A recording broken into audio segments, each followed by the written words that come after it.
आज है 5 मार्च 2023 दिन रविवार। Welcome back to clean news UP. चलिए देखते हैं उत्तर प्रदेश की 25 फटाफट बड़ी खबरों को। यूपी रोडवेज होली के लिए चलाएगा 200 अतिरिक्त बस। होली पर यूपी रोडवेज दिल्ली, जयपुर, लखनऊ आदि शहरों के लिए अतिरिक्त बसेस के संचालन की घोषणा की है। रेलवे ने होली स्पेशल के साथ कई ट्रेन में कोच बढ़ाकर व बुकिंग विंडो पर रेल कर्मियों की संख्या बढ़ाकर पूरे इंतजाम कर लिए हैं। रोडवेज के क्षेत्रीय प्रबंधक बीपी अग्रवाल ने बताया कि होली पर यात्रियों का लोड 30 से 40% तक बढ़ जाता है। आगरा परिक्षेत्र से जयपुर, दिल्ली, लखनऊ आदि शहरों से यात्रियों को होली से पहले घर लाने और होली के बाद वापस पहुंचाने के लिए 200 से अधिक अतिरिक्त बसेस को चलाने का निर्णय लिया है। ई वाहन मालिकों के खाते में जल्द पहुंचेगा छूट का पैसा। ई वाहन खरीद चुके लोगों के खाते में जल्द ही छूट का पैसा पहुंचेगा। ये छूट उन वाहन स्वामियों को मिलेगी जिन्होंने 14 अक्टूबर 2022 के बाद ई बाइक और कार खरीदी।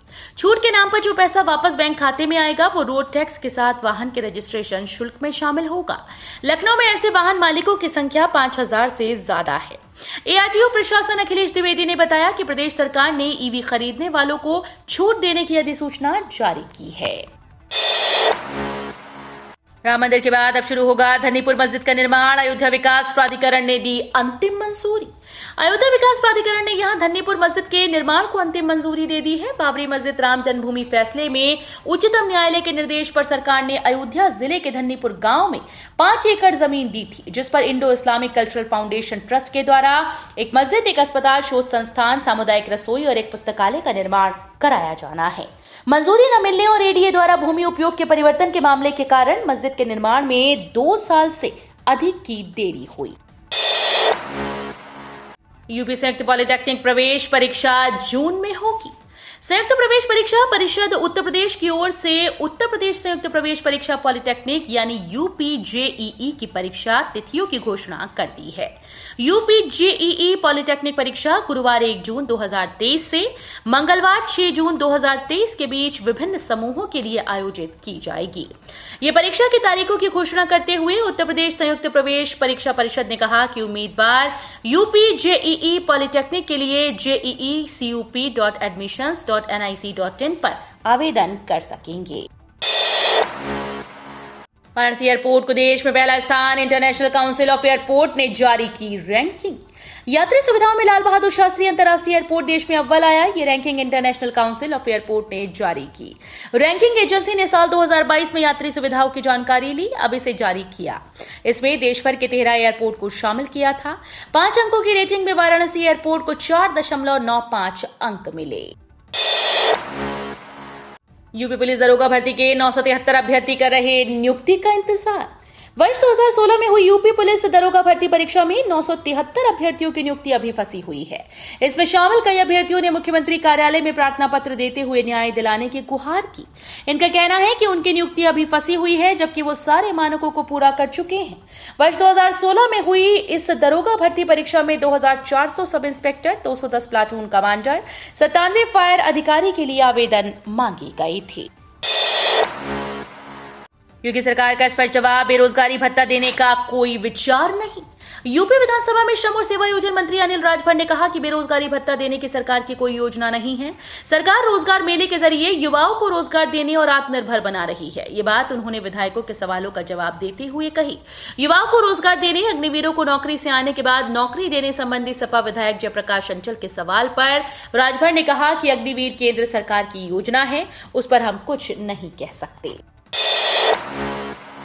बुंदेलखंड के औद्योगिक विकास की राजधानी बनेगा झांसी। झांसी पिछड़े माने जाने वाले बुंदेलखंड क्षेत्र के औद्योगिक विकास की राजधानी बनने जा रहा है। नोएडा की तर्ज पर यहां बुंदेलखंड औद्योगिक विकास प्राधिकरण विकसित किया जाएगा। प्रदेश का औद्योगिक विकास प्राधिकरण इसकी कार्य योजना तैयार करेगा। कैबिनेट की मंजूरी मिलने के बाद इस दिशा में कार्यवाही आगे बढ़ा दी जाएगी। नोएडा की तर्ज पर झांसी में भी औद्योगिक विकास प्राधिकरण विकसित किया जाएगा। कैंपस में होली खेलने पर लगा प्रतिबंध, बीएचयू प्रशासन ने लिया वापस। बीएचयू कैंपस में होली खेलने पर लगा प्रतिबंध बीएचयू प्रशासन ने वापस ले लिया। बीएचयू प्रशासन को सोशल मीडिया से लेकर चारों तरफ से इसका कड़ा विरोध झेलना पड़ा, जिसके बाद प्रशासन ने होली पर लगाए प्रतिबंध को वापस लिया। दरअसल बीएचयू ने 28 फरवरी को नोटिस जारी करते हुए कहा था कि कैंपस में होली खेलना, हुड़दंग मचाना और डीजे पर नाच गाने पर रोक है। ऐसा करने वाले छात्र पर प्रशासनिक कार्रवाई की जाएगी। होली बाद तत्काल की 6500 सीट्स के भरोसे होगा सफर, बढ़ रही वेटिंग, यात्री परेशान। होली मनाने के लिए दिल्ली, मुंबई, जयपुर, कोलकाता रूट से लखनऊ आने वालों का सिलसिला शनिवार से शुरू हो जाएगा। एहतियात के तौर पर चारबाग व जंक्शन स्टेशन पर आरपीएफ कर्मियों की संख्या बढ़ा दी गई और 74 सीसीटीवी कैमरों से चप्पे चप्पे पर नजर रखी जा रही है। वहीं होली के बाद 9 मार्च से लोगों की वापसी शुरू होगी। फिलहाल रेगुलर ट्रेन में वेटिंग चल रही है। ऐसे में होली के बाद दिल्ली व मुंबई लौटने के लिए यात्रियों को तत्काल की 6500 सीट्स का सहारा होगा। इफ्को नैनो डीएपी किसानों को जल्दी मिलने का रास्ता हुआ साफ।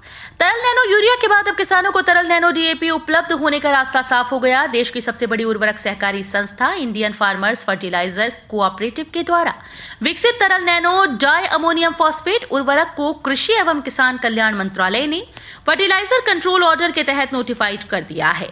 इस संबंध में गजट नोटिफिकेशन जारी कर दिया गया, जिसमें कहा गया कि भारत में इफ्को को तरल नैनो डीएपी का उत्पादन करने की अनुमति दी जाती है। असिस्टेंट प्रोफेसर के 285 पदों पर निकली भर्ती, 31 मार्च तक करें अप्लाई। असिस्टेंट प्रोफेसर के पदों के लिए आवेदन 3 मार्च 2023 से शुरू हो गए हैं। योग्य उम्मीदवार आधिकारिक वेबसाइट पर जाकर ऑनलाइन आवेदन कर सकते हैं। परीक्षा में आवेदन की अंतिम तिथि 31 मार्च रखी गई। इसके बाद आवेदक 1 अप्रैल से 3 अप्रैल 2023 तक अपने आवेदन फॉर्म में बदलाव कर सकेंगे। इस परीक्षा में शामिल होने के लिए अनारक्षित श्रेणी के आवेदकों को 1000 रुपए का शुल्क देना होगा। वहीं आरक्षित श्रेणी के उम्मीदवारों के लिए 500 रुपए का शुल्क देय होगा।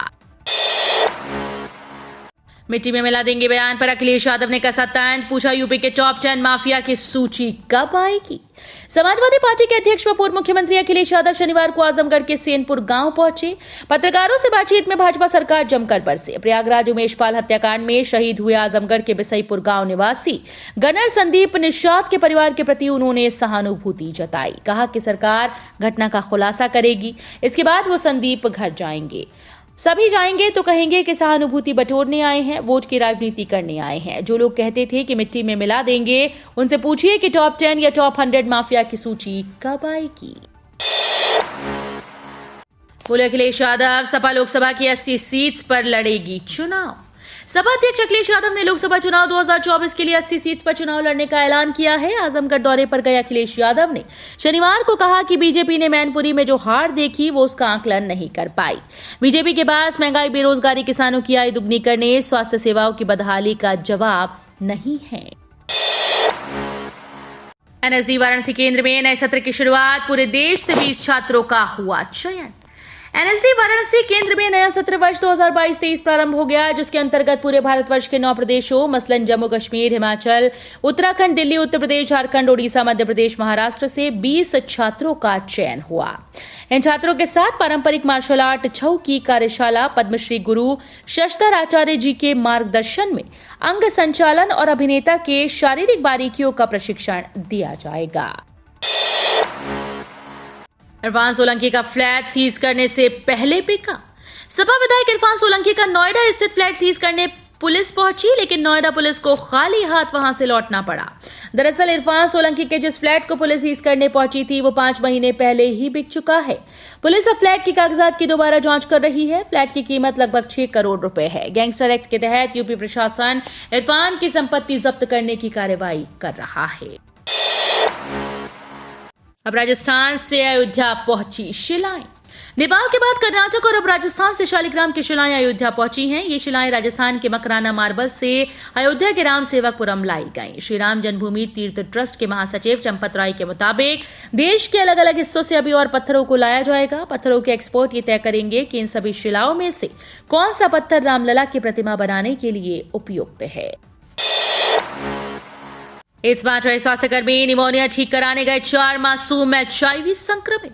उत्तर प्रदेश के एटा जिले में स्वास्थ्यकर्मियों की लापरवाही का गंभीर मामला सामने आया। स्वास्थ्यकर्मियों की बेपरवाही से 4 मासूम एड्स के शिकंजे में आ गए। रिपोर्ट आने के बाद से घर वाले परेशान हैं, उनकी नींद हराम हो गई है। वीरांगना वंदीबाई स्वशासी राज्य मेडिकल कॉलेज में स्वास्थ्यकर्मियों की लापरवाही सामने आई, जिसके चलते 4 बच्चों में एचआईवी होने का खतरा बन गया। यह वार्ड में भर्ती 5 बच्चों को एक सिरिंज से इंजेक्शन लगाने का आरोप है। इनमें से एक बच्ची एचआईवी से संक्रमित है। भारतीय रेलवे ने दिया बड़ा तोहफा, बिना टिकट करें ट्रेन में यात्रा। रेलवे समय समय पर काफी तरह की सुविधा प्रदान करता है और रेलवे ने एक नियम बनाया है जिसमें आप प्लेटफॉर्म टिकट लेकर ट्रेन में बैठ सकते हो। उसके बाद गाड़ी में टीटी से संपर्क कर अपनी टिकट बनवा सकते हो। ये खास सुविधा रेलवे ने प्रदान की है। अगर आप कहीं पर जा रहे हो, आपके पास रिजर्वेशन टिकट नहीं है और आप ट्रेन में बैठ जाते हो, तो आप आसानी से टीटी से अपना टिकट बनवा सकते हो। बिल गेट्स ने पीएम मोदी से मुलाकात की, कहा हेल्थ और डेवलपमेंट सेक्टर में भारत की ग्रोथ को लेकर पहले से ज्यादा पॉजिटिव हूं। अमेरिकी बिजनेसमैन बिल गेट्स ने भारत में प्रधानमंत्री नरेंद्र मोदी से मुलाकात की। उन्होंने health, climate change, G20 presidency समेत कई मुद्दों पर बातचीत की। इस मुलाकात के बारे में बिल गेट्स ने अपने ऑफिशियल ब्लॉग गेट्स नोट में लिखते हुए भारत की तारीफ की।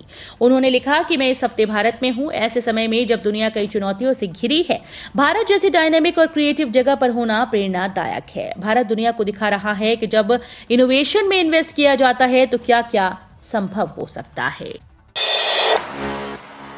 विदेश जाने वाले रुपए पर आरबीआई की रिपोर्ट, कोविड से पहले घूमने पर खर्च दुगना लेकिन बाहर पढ़ाई पर 28% घटा। आरबीआई ने भारतीयों के विदेश में होने वाले खर्च पर एक रिपोर्ट जारी की है। इसमें सामने आया कि 2022-23 के शुरुआती 9 महीने में विदेश में घूमने फिरने के लिए कुल 81,508 करोड़ रुपए भेजे गए। ये राशि 2021-22 के सभी 12 महीनों के मुकाबले 44% ज्यादा है। होली से पहले बदला यूपी का मौसम, आईएमडी ने जारी किया अपडेट। होली से पहले यूपी के कई मौसम में बदलाव हुआ है। लखनऊ समेत आसपास के जिलों में 3 डिग्री सेल्सियस तापमान में बढ़ोतरी हुई। मौसम विभाग के अनुसार आगामी कुछ दिनों में गर्मी के साथ साथ अब रात में भी गर्मी का एहसास होगा। इसके साथ ही 20-30 किलोमीटर प्रति घंटे की रफ्तार से हवाएं चलेंगी। वाराणसी में दिन का पारा 34 डिग्री से पार हो गया। लखनऊ, कानपुर और बनारस सहित कई जिलों में गर्मी बढ़ने के आसार हैं। डिप्टी सीएम ब्रजेश पाठक बने ओलंपिक एसोसिएशन के chairman. Deputy CM Brajesh Pathak को यूपी ओलंपिक एसोसिएशन का चेयरमैन बनाया गया है। 19 साल के बाद एसोसिएशन के चेयरमैन पद पर नियुक्ति हुई। इससे पहले 2004 में कलराज मिश्र को ओलंपिक एसोसिएशन का चेयरमैन बनाया गया था। 5 मार्च 2023 को यूपी बैडमिंटन अकेडमी में होने वाले चुनाव में एसोसिएशन के कार्यकारिणी में सभी पदाधिकारी निर्विरोध चुने जाएंगे। सावधान, भारत में H3N2 का आतंक। अगर आप लंबे वक्त से खांसी और बुखार से पीड़ित हैं तो इसे हल्के में ना लें और जल्दी ही डॉक्टर से मिलें। 86% लोग ऐसे हैं जिन्हें ऐसी खांसी आ रही है। बता दें कि इसके लक्षण कोरोना जैसे हैं। आप इसे मिनी कोविड भी कह सकते हैं, लेकिन इसका नाम इन्फ्लुएंजा ए H3N2 है, जो इस वक्त देश के कई शहरों में तेजी से फैल चुका है। आईसीएमआर ने इस वायरस को लेकर देश में खतरे का अलार्म बजा दिया है। सावधानी बरतने की सलाह दी है। पूंजीपतियों के कर्ज माफ हो रहे तो गरीबों के बिजली बिल भी माफ हो।